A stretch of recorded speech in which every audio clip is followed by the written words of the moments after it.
नमस्कार, मैं doctor Ved Prakash कहानीमाला channel में आप सभी का हार्दिक स्वागत करता हूं। आज मैं आपके लिए लेकर आया हूं रामायण का एक महत्वपूर्ण पात्र जटायु और उसकी कहानी। हम सबको विदित है कि राक्षस राज रावण माता जानकी का हरण करके बलात् जब उन्हें उठाकर ले जाते हैं तो रास्ते में माता जानकी की दृष्टि जटायु पर पड़ती है, जो पक्षी राज हैं, जंगल के राजा हैं। इन्हें हम गिद्ध के नाम से भी या गिर्धराज के नाम से भी जानते हैं।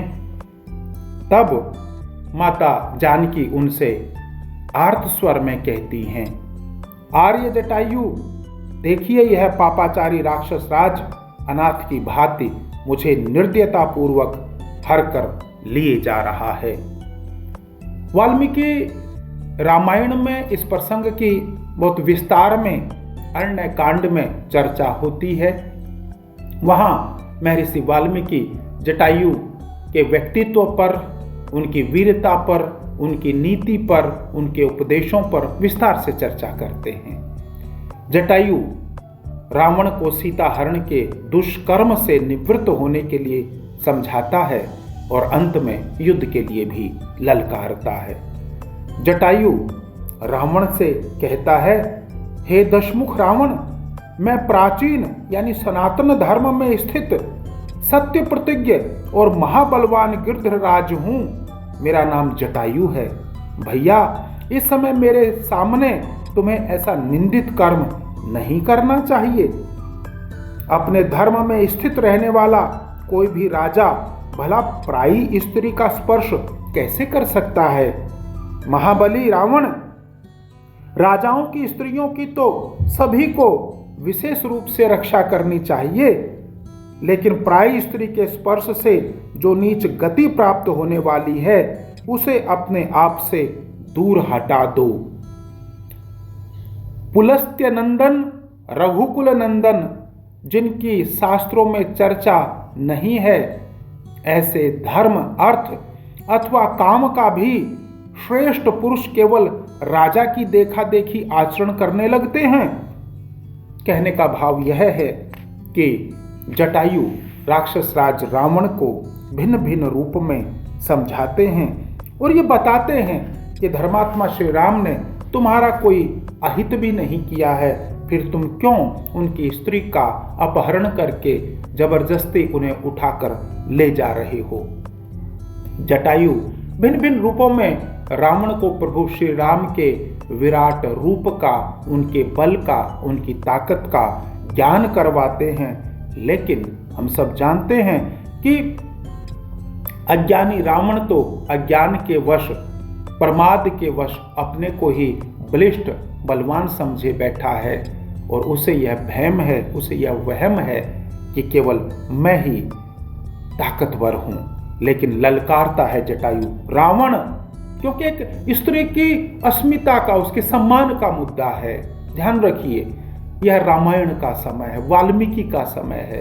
यत्र नार्यस्तु पूज्यन्ते रमन्ते तत्र देवता, यह भाव समाज जीवन में आज भी है। आज भी नारी की अस्मिता, उसकी रक्षा के लिए समाज में लोग खड़े होते हैं। जटायु आज पुनः वह संदेश याद करने की आवश्यकता है जटायु को, जटायु के त्याग को। जटायु ने मृत्यु का आलिंगन किया केवल मां जानकी, एक महिला, एक स्त्री की रक्षा के लिए, उसके स्वत्व की रक्षा के लिए। बात आगे बढ़ती है तो जटायु कहता है, रावण, यदि सूरवीर हो तो युद्ध करो, मेरे सामने 2 घड़ी ठहर जाओ, फिर जैसे पहले खर मारा गया था उसी प्रकार तुम भी मेरे द्वारा मारे जाकर सदा के लिए सो जाओगे। यह एक वीर का भाव, एक वीर का रूप है। रावण और जटायु में बहुत समय तक भिन्न भिन्न रूप में लड़ाई होती है। रावण ताकतवर है, अत्याधुनिक हथियारों से लैस है।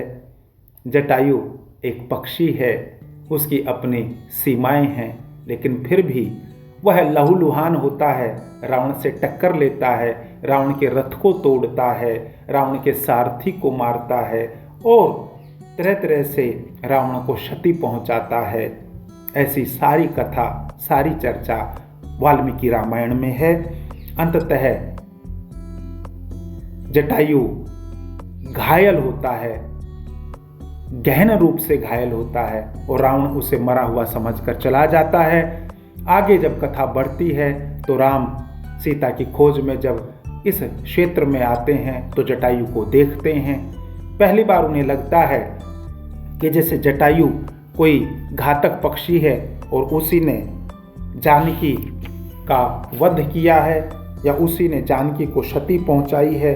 लेकिन बाद में जब पता चलता है तो प्रभु श्री राम उनके मुख से सारी बात सुनते हैं और आगे जटायु प्रभु श्री राम को बताते हैं कि रावण विश्रवा का पुत्र और कुबेर का सगा भाई है। और इतना कहकर पक्षीराज ने अपने दुर्लभ प्राणों का त्याग कर दिया।